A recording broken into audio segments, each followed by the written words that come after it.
He didn't notice the moment my heart split open.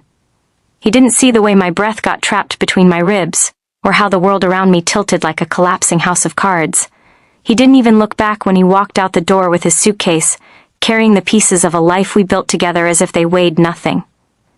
He simply left for the one person he swore meant nothing, the one he once called a childhood memory, a harmless nostalgia.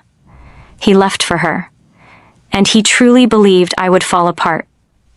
He believed the betrayal would break me so completely that I wouldn't know how to exist without him. He believed I would wait. He believed he still mattered that much. What he didn't believe, what he never imagined, was that my disappearance would destroy him far more deeply than his betrayal ever wounded me. Before we go deeper, if you believe in kindness, healing, and second chances for yourself and others, please like, comment, share, and subscribe. It truly helps these stories reach more hearts. The night he confessed, the rain outside fell like the sky itself was grieving. Our home, once warm and full of small shared routines, suddenly felt hollow. I watched him place his keys on the table with a finality that made something inside me flinch.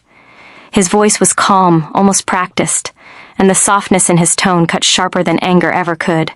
He talked about old feelings resurfacing, about unfinished stories, about a girl who existed in his past like a photograph he refused to put away.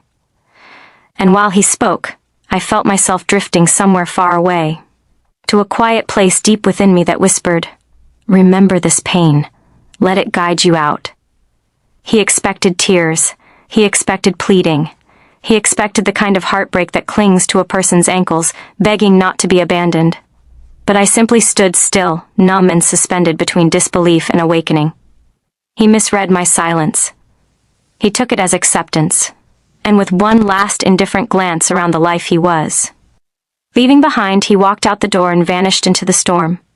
That night, the world felt too heavy for my body to hold. I sat alone in the dimly lit living room, surrounded by memories that suddenly felt foreign. Every picture frame on the shelf mocked me. Every corner of the house felt like an echo of something gone. But grief has a strange way of clearing space inside the heart, and somewhere in that emptiness, a quiet, fierce resolve began to form. I realized that love should never require shrinking, that loyalty should never be rewarded with abandonment, that sometimes the breaking is the beginning. By morning, I had made a choice. I packed a single bag, not a suitcase, not a box, just a simple worn leather bag that held only what belonged to me and me alone. A journal, a sweater, a book, a necklace my mother gave me. Everything else, the life with him, the routines, the dreams, I left behind. I scribbled 3 words on a small piece of paper and placed it on the counter where he had left his keys the night before. "Don't look for me." I walked out just as the sun began to rise, the sky a soft wash of pink and gold, as if the world itself was offering me a different kind of beginning. I didn't know exactly where I was going. I only knew I had to leave before the pain grew roots. The bus ride carried me far from the city and into landscapes that slowly softened the ache in my chest. Hours passed in a blur of winding roads, misty fields, and distant mountains, until finally I reached a small coastal town where the air smelled of salt and possibility. The houses were old but alive, each one painted in colors that seemed to hum stories of resilience. I found a room in a boarding house run by a gentle widow whose eyes held kindness without questions. She offered me tea and warmth and never asked why I looked like the world had just spit me out.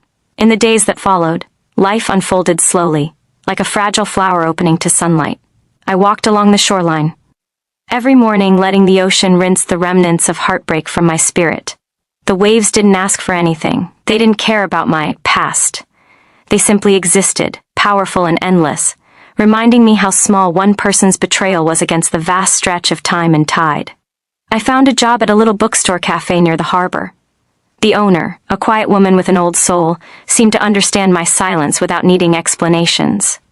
I shelved books, brewed coffee, swept wooden floors, and learned how strangers sometimes become safer than people you once loved.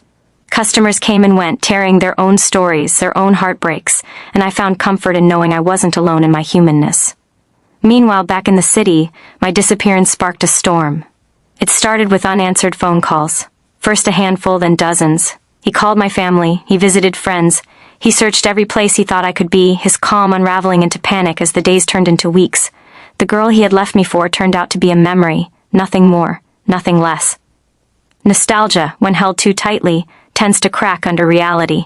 Arguments erupted, regrets surfaced, and the man who believed I would wait forever finally discovered what it meant to be left behind. Months passed. Winter painted the ocean town in shades of silver and white. One morning, as flakes of snow drifted softly from the sky, I was sweeping the porch of the bookstore cafe when I heard my name, spoken, not loudly, but with a kind of desperation that froze the air around me. I turned, and there he was. He looked nothing like the man who left. His eyes were sunken, haunted, his shoulders slumped as if he carried a weight too heavy for his body. His once confident posture was replaced by broken uncertainty. He told me he had searched everywhere, that he had imagined the worst, that every day without me clawed at him until he realized the truth. He did not lose me to another person. He lost me to the version of myself who finally realized she deserved more. Standing there in the cold, with snow gathering on my coat, I understood something deeply. Healing had changed me. Pain had refined me. And the quiet life I built in that small town felt more like home than anything I'd ever shared with him. The woman he had returned to find no longer existed. I wasn't his to reclaim. I wasn't someone he could walk away from and walk back to. I didn't respond with anger. I didn't break down. I simply listened and let the weight of his regret fall where it belonged. On him, not on me. When he asked me to come home, I realized I already was home. The waves outside, the smell of coffee in the shop, the kindness of strangers who had healed me in ways he never could. This was where my heart belonged now. He left that day with grief written across his face, the kind that comes not from losing someone but from realizing you never truly knew their worth until it was too late. And for the first time since he walked out on me, I felt light, not vindicated, not victorious, but free. If this story touched your heart, please like, comment, share, and subscribe. Your support helps these stories reach people who need a reminder of their own strength. Before the story ends, please comment below, what moment in this story stayed with you the most?